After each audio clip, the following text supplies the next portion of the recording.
মানে এতিয়া মূৰ্তি নিবলৈ আহিছোঁ আৰু মূৰ্তিনো ক'ত বনাইছা কেনেকুৱা মূৰ্তিবোৰ বনাইছা আপোনালোকক অলপ দেখুৱাবলৈ চেষ্টা কৰিছোঁ। এতিয়া দোকানখনৰ ভিতৰলৈ সোমাই য'ত মূৰ্তিভাগ মানে নিৰ্মাণ কৰি থকা হৈছে।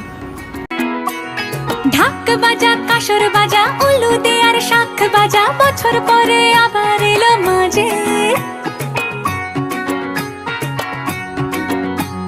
পুজো পুজো গন্ধ নিয়ে নতুন গানের ছন্দ নিয়ে শারদিয়ায় খুশিতে মন নাচে।